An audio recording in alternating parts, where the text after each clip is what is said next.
Yes, good morning, everyone, and thanks for inviting me these honorable discussions. And I'm Seungjoo Kim from Korea University, and today I'll talk about the North Korea's cyber powers. First of all, do you know what this number means? According to the Korean intelligence agencies, there are more than 1.62 million hacking attempts per day to the South Korean government and also the agencies. Most of these attacks originated from North Korea and followed by the China and Russia's. And also in recent days, attacks from the Iran and Pakistan have increased.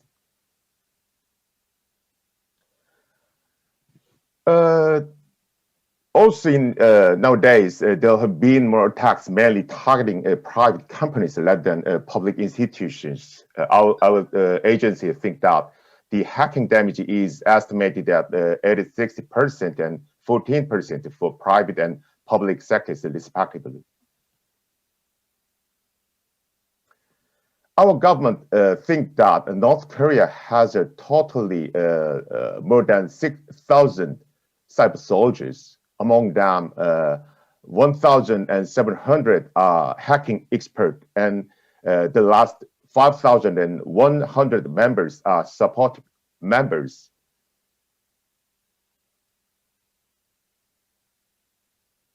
This table shows that the representative North Korean hacking groups, including Lazarus, Blunov, and Andariel, and Reaper. Here, the hacking group Lazarus is considered as the main culprit of the Sony hacking case, and the Blunov hacking group is believed to be the main culprit of the Swift hacking case.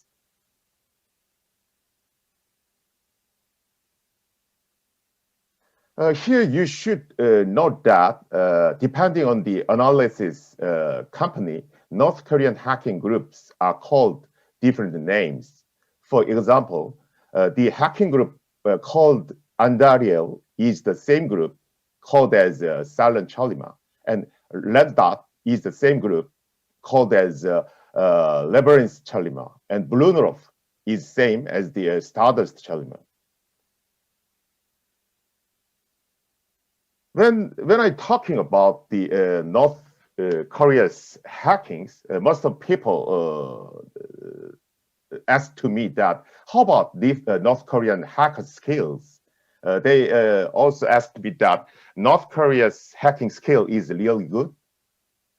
There are many opinions about the North Koreans' hacking skills, but I think that North Korea students have a very good foundations for computer science itself. As an evidence, foreign IT experts evaluated that North Korea has potentials to replace Indian software outsourcing markets. This is related articles published in 2012.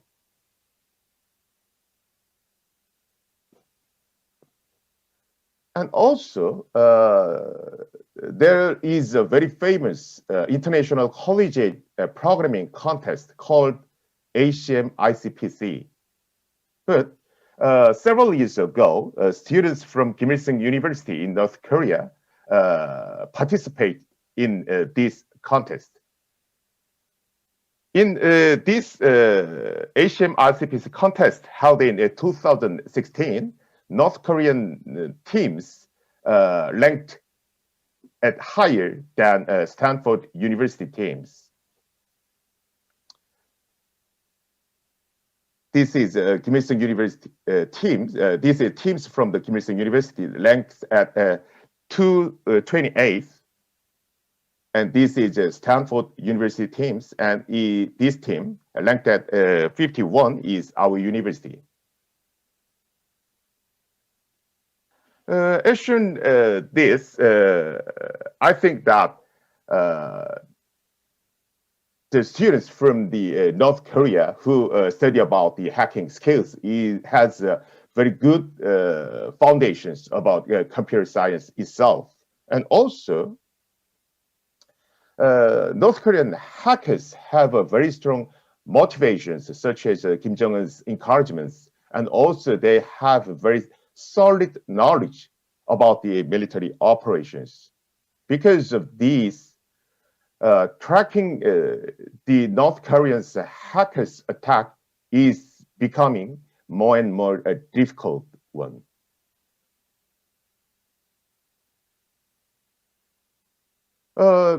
Yes, in order to stop this kind of North Korean hackings, our government tried to many kind of the policies to stop the North Korean hackings.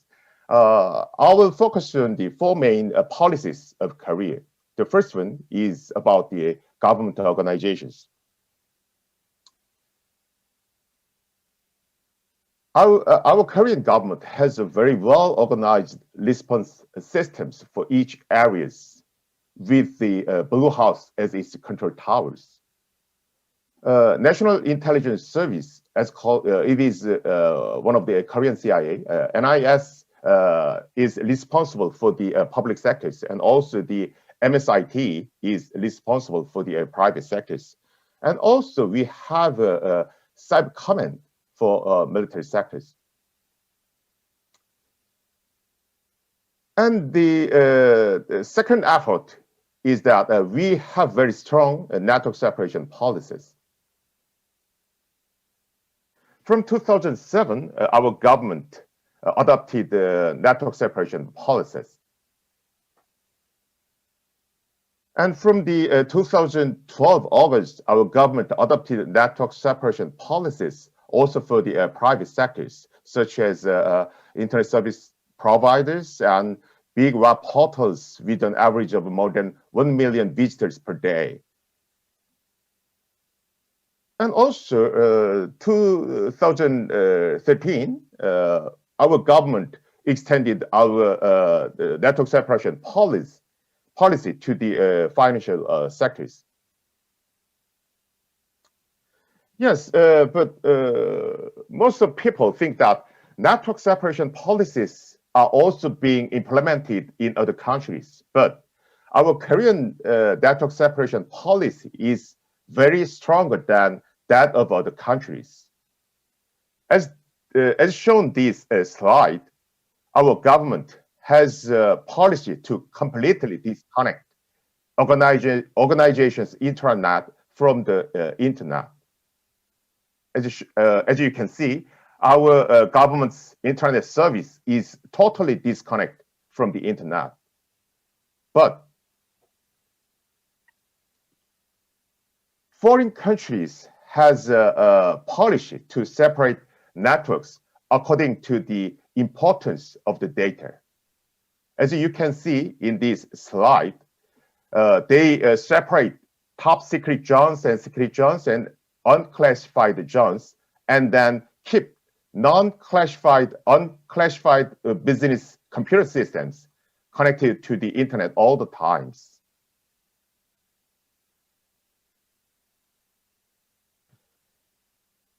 The third one is about the cybersecurity information sharing systems. Today, information sharing systems is recognized as a very important means to effectively prevent cyber attacks. And so many countries such as US, EU, UK, Japan are establishing cybersecurity information sharing systems at national levels.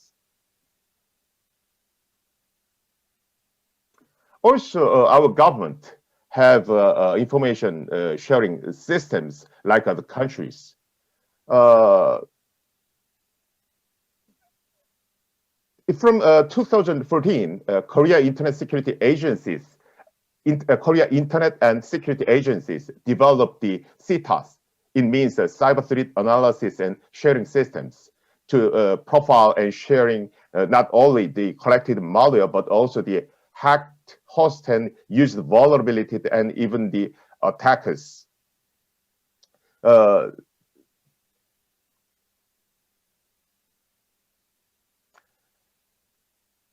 And the fourth effort is about the investing in the human resources. In 2012, our government was inspired by Israel's Talpit programs and made Department of Cyber Defense at Korea University. In 2016, we graduated 30 students for the first time. This is a joint educational program with the Korea Cyber Command. The students of this department has a full scholarship, and after their graduations, they should employed in in military sectors for 7 years. We accept top-tier students in the national college entrance examinations. And also, we have several public sector and government sectors cybersecurity education programs, such as CS Tech and KIC Academia and so on. And among them, most famous one is KITRI's BOB programs. This best BOB programs has a very strong peer-to-peer mentoring style education systems.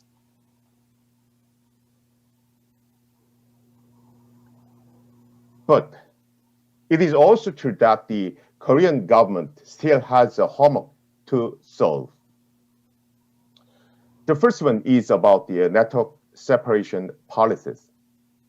As I said before, we have very strong network separation policies compared with other countries.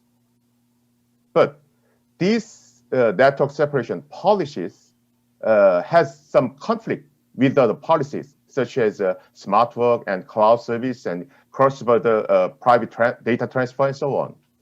And also in the coming fourth industrial evaluation era, it will worsen worse because of our government totally separated our internet from internet.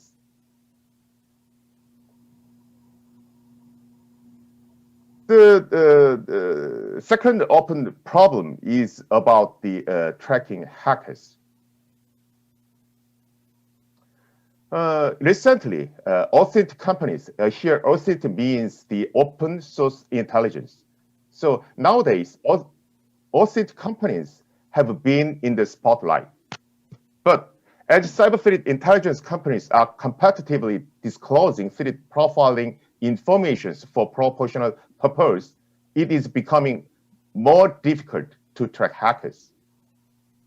And also, if there are no legal issues, private companies don't try to analyze the reason of the hacking accident. And also, nowadays, most of the developer uses the cloud and Docker systems. So it is possible for hackers to freely move the hacking tool development base from this place and another place very easily. And this makes tracking hackers very difficult. And furthermore, nowadays, hacking groups begin to share their exploit code and use it. This makes tracking more and more difficult.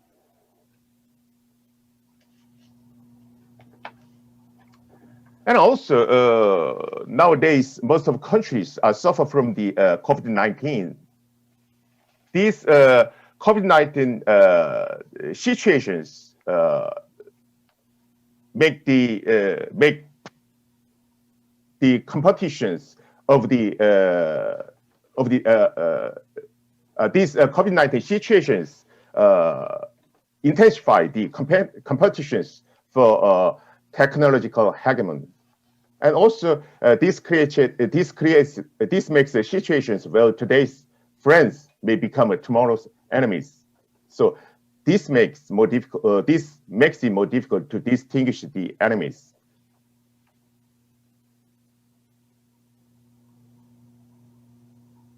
And the third problem is about the sanction. Most of people say that when the North Korea attack the Korean company or the other countries, we should take a cyber attacks against the North Korea government. But I think that retaliations through the cyber attacks is meaningless because North Korea is less dependent on the internet. So an eye for an eye style regulation is not effective. So we should adopt the proportional response. However, it is very difficult to do this without the participation of many countries around the world. And also, some experts say that North Korea's export of the cyber weapon systems should be banned. But this could lead to controversy about the cyber espionage problems with other countries.